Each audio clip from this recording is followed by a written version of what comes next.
Welcome back to Whitt Acres. Today we're building a new fence for the vegetable garden. Spring has sprung and we're starting to get some rain, but right now we're getting a few nice days without any. The daffodils and the hyacinths are starting to bloom here on the pond bank. Getting some nice color already. It's always nice to see some early color even before we get all the gardens cleaned up. It was feeling warm here for a little bit, but that wind is bringing a little bit of a chill. Now, if you've been following along, we've been working on another garden out front and in the side, and we have all those posts in. And I am going to be putting the fencing and the blind up on that side, but before we do that, I want to close off the vegetable garden too, because I don't want Maverick just going right around the fence and going behind the screen where I can't see him. So before we close off the front fence, I need to close off the vegetable garden, so he can't just walk around the end of the fence. Pop. Keeping an eye on your cousin? I see him. I don't know what he caught this time. Now I'm going to be using tree stakes. Oh, the guys are gorgeous. I'm going to be using tree stakes, 2-inch round tree stakes for this fence, and I'm going to be treating them the same way we did the 4x4s for the front fence. We're going to be burning the bottoms, and then we're going to be using used motor oil and diesel fuel mixture to paint them up and seal them. But this fence is going to be a little bit different than the front fence. So I'm going to throw you back, get you all caught up, and then we can start working. Pop. What's he yelling about? I see you, Dabbles. Hopefully Mumbles is close by. Maybe she's inside laying an egg. Is that Maggie? She got out of her fence again. I'm gonna have to make a new gate up there. That'll be on my homestead channel if you want to follow along with all the animals up at the barn. But we did get the posts ready to be set down here for the vegetable garden.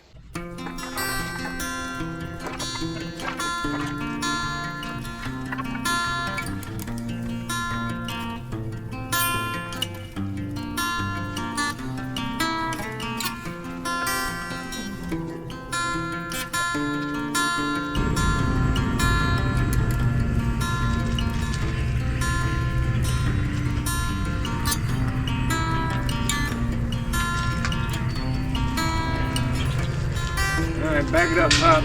Back it up.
Now we already have some fencing around the vegetable garden, but we need to close off where we just put the bathtubs going down the right side. It's not the best fencing going around here, but we at least have some 4-foot chicken wire, so Maverick can't just go right through. I can shut this gate and then we can keep him out, but then right around this corner here is wide open. We got the new sassafras tree planted here. Hopefully it does well. But our goal today is to be closing off this section right at the end of the garden entrance. We're going to be coming down this curve by the bathtubs over to the next garden gate. So we can close the front garden gate and that'll close off this section of the garden, but right here at the corner it's all wide open going over to the next gate. So this is the section we're going to be trying to close off today, and we're going to be building a fence I've never tried to build before. So I got something different. We have these 2-inch tree stakes I got from Lowe's, and these were not cheap either. They were like $8 a piece. So I wanted to try and make them last as long as possible, so we did the burning on the bottom, try and char it, keep anything from wanting to eat that wood. And then I used the used motor oil and diesel fuel mixture to paint up that section. Once we get these in the ground, then we can paint them up the rest of the way and seal the whole post. But that is motor oil, so we don't want to paint the whole thing and then have to handle it. Pup, and my plan for this fence is to do an X-frame. I haven't actually done that before, and you probably already saw it on the thumbnail, but hopefully it goes well. And to get these posts to sit at a nice 45-degree angle and make an X, I built this jig real quick to try and guide it down in. I don't know if it's going to work yet, but it should give me a nice guide. The ground over here shouldn't be too hard, so I'm hoping I can just sledgehammer these in. And I'm just going to try and line them up the best I can. Hopefully it looks good when we're done. We'll probably have, I think, 4 X's here. And if we have time, I want to get the plastic on the cut flower garden again. It got blown off by the last winds. And I still have this roll sitting here, so maybe for now I'm just going to keep using this chicken wire, but I'm thinking I might need something a little bit better. I can't use the 2x4 mesh wire that I used on the perimeter because rabbits come right through that, and I'm trying to keep them out as best as I can. But right now they pretty much have full access to the garden through the backside. So I'll likely change it in the future, but for now I think I might just put that up on the fence post once we get them in place. Oh, the geyser. Gorgeous. There you are, Mav. Being a good boy? Alright. And once we get this closed off here, we're still going to have an open spot over at the end.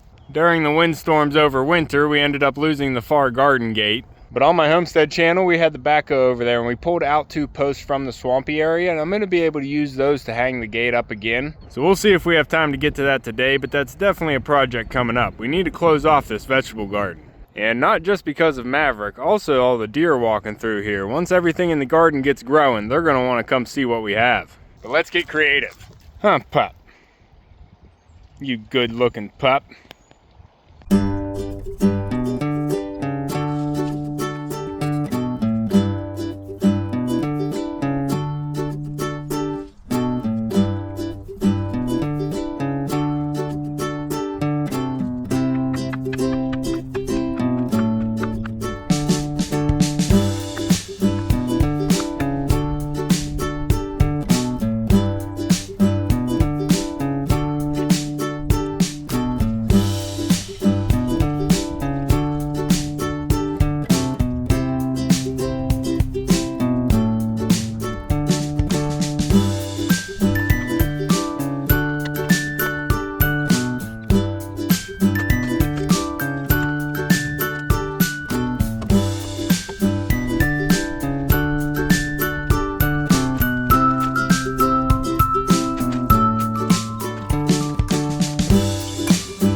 What do you think, Echo Pup? We got the fence up and I'm thinking it looks pretty good. Huh, Pop? I think this is going to be a nice little fence here. It's going to add a little bit of character to the garden.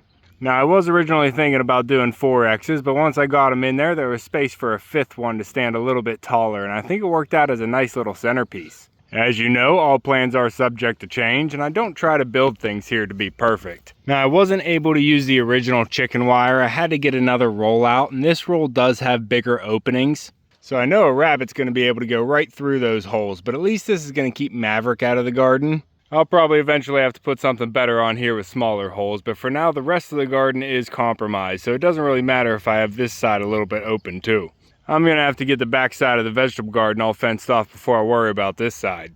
Pop. But these posts worked out pretty good. I like the way they look here with the oil stain on them. I really wanted to do a different style of fence here, and this actually worked out really well. And we got to make sure it looks good from the inside of the vegetable garden here, looking out to the barn and the pond.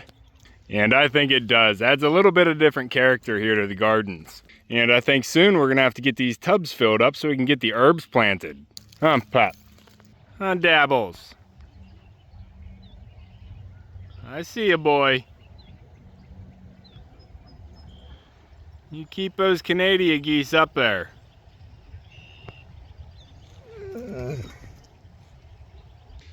Pop.